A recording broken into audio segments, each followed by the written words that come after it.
Say good evening, everyone. Again, I want to say thank you very much for your support and your interest and your prayers in what we are doing here. And like I say, as I promised, that I will come back to you and explain to you exactly what has happened today and what is the way forward. So what has happened today in a nutshell is, before I tell you how I interpret that to be and what does it mean and what's the way forward is, that we were set in court today for us to ask the judge to give us an urgent order for the government to produce us the isolated, purified COV2 virus so that we can ourselves, with our scientists, observe and confirm. And when we got to court today, obviously we gave the respondents, and I just want to repeat the respondents here as well.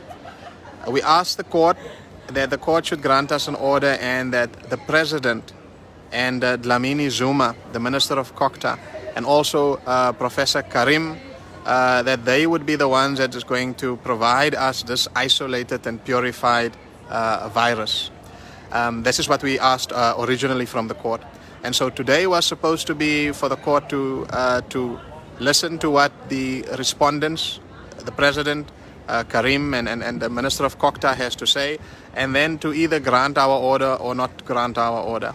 And so what happened today is, before the government came forward to us and told us, listen, we would like this matter to be postponed. And so we said, look, what's your reasons for that?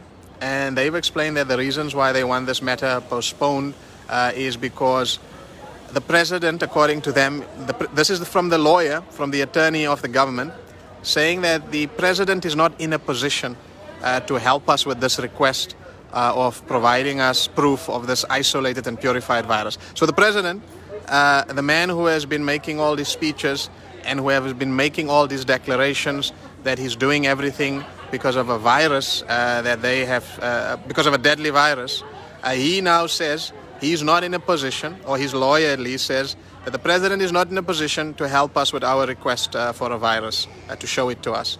And so they think, and just to follow on that, the same lawyer is representing the president and is representing the Minister of COCTA and representing Karim. He says that the Minister of COCTA, Dlamini Zuma, the minister who is responsible for the lockdown. Now, as I'm sure you are aware, that under the national disaster legislation, Minister Dlamini Zuma is in fact running the country. She is in charge because of this declaration of the disaster. And the lawyer says she's also not in a position to help us. She's also not in a position to help us to deliver the virus so that we can observe it and confirm it ourselves. And so they say the only person that is in a position to help us is Professor Karim. But as I'm sure we've told you previously, Professor Karim sent a reply to us in which he says we must please not involve him. We must refer the matter to Dlamini Zuma. She will deal with the matter. That is what Professor Karim said.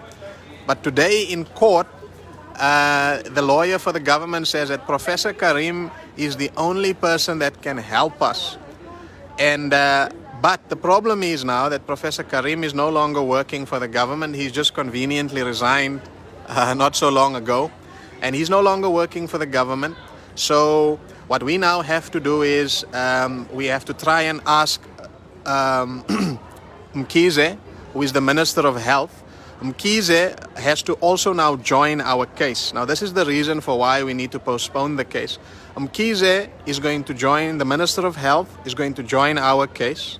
And then the Minister of Health needs to bring in, I don't know what's he going to do, rehire, compel, I don't know. But he now needs to convince Professor Karim to come in now and to help us with this virus isolation issue. And they said as well, if they can't convince him to come back now, then they will then have to get another expert. So that's where we are sitting at this stage. And so provisionally, the judge has said that they've put down the matter for the 27th of May or before then. So for the 27th or before. And the reason for the hold-up is that we now have to get the Ministry of Health in the form of Dr. Mkhize. He needs to come on board so that he can bring an expert. Because now it seems like it's not so easy to find someone that can give us the virus. Even though the government has been claiming that there's close to 1.5 million the last time I checked. It's probably now 2 million people that have been reported that have been infected with the virus. But yet they are scrambling, passing the buck, trying to find the right person to show us this virus here. Now, what does this mean?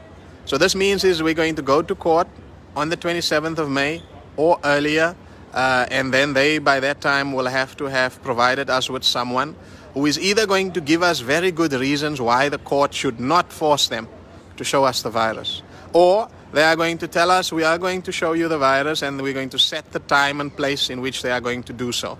So that is going to happen on or before the 27th of May. But what I want to tell you is what this means is, this means now that it's been more than a month since our original application to the Constitutional Court, and we are being sent from pillar to post. So that shows you something. That shows you something that these very same people they are passing the buck, definitely.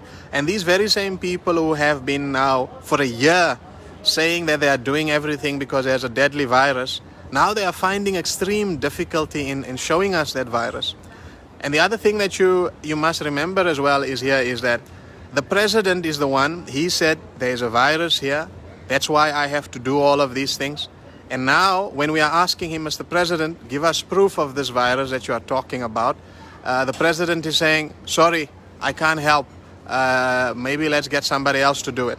And then when we go to the next person, Dr. Dlamini Zuma, that is in charge of COCTA, who is now effectively in charge of the lockdown in the country, when we ask her and say, look, you are in charge of the lockdown, you are making the regulations in the lockdown, and you are saying you are doing these regulations not because you want to bully South Africans, or not because you just want to make people's lives difficult, but because you are trying to save the country from a deadly virus. And now when we are asking you to show us the virus, you say no, you are not the right person to do so through your attorneys. The right person is Professor Karim. And Professor Karim has told us he can't do it either because he doesn't work there anymore. And so now we have this runaround that we are faced with here. So, look, obviously, yes. So we have proof of this, that he does not want to be involved, and that he communicated to our attorneys that please do not involve me and the president in this matter.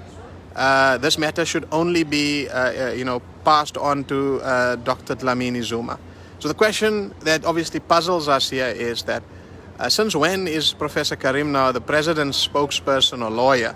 I can understand absolving himself or trying to absolve himself, but to make such a statement to us is quite amazing. But what we can see here is, obviously, I just want to take you into our confidence here, is what we can clearly see is that we are on the right track, first of all. We've hit a nerve, and I think we are zoning in on the right place. We have reduced their room for running away by saying, okay, you want a postponement, we will give a postponement, but eventually the time will catch up to you, and you have to produce the virus that you are trying to hide from people.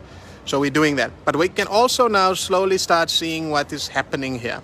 And what is happening is they can sort of foresee the possibility that they can't deliver the virus and that they might be held responsible, even criminally responsible, for what is being done here.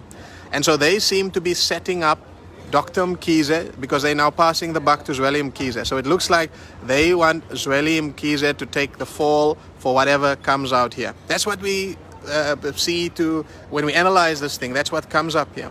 And the eagerness of Professor Karim to say that Dlamini Zuma must be the one that we need to deal with here, not him, and also not the president.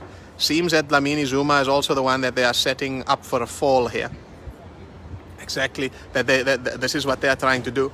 So what we are saying to you is we can see where they are going with this, but this is just the delay and the asking for a postponement of a virus that they are supposed to, in my opinion, have readily available. What kind of a president speaks about a virus that when you're asking him about it and he doesn't have any proof at hand? What is he talking about? So we are on the right track here. We will not let up. We are going to on the 27th of May or before then is the D-Day for them, and we will see where this goes. But what we can say to you is the fact that we are again here speaking to you about a postponement shows to you this is a real problem. This is not a conspiracy theory. This is not we're not clutching at straws. The government seems to find very difficult to produce the virus to us that they have been claiming is taking many lives and is the reason for everything that they are doing at the moment. So we want to tell you we are aware of what they're doing, and the time is running short for them, and the maneuvering space is getting smaller. And so thank you very much for your prayers and your support. We will keep you updated as to what is the next steps that we are going to take. But what we can tell you is that we are on the right track, and in my view, they are running scared. And in my view, the tables are turning on them. So thank you, and that's all due to your prayers and your support here. So thank you very much.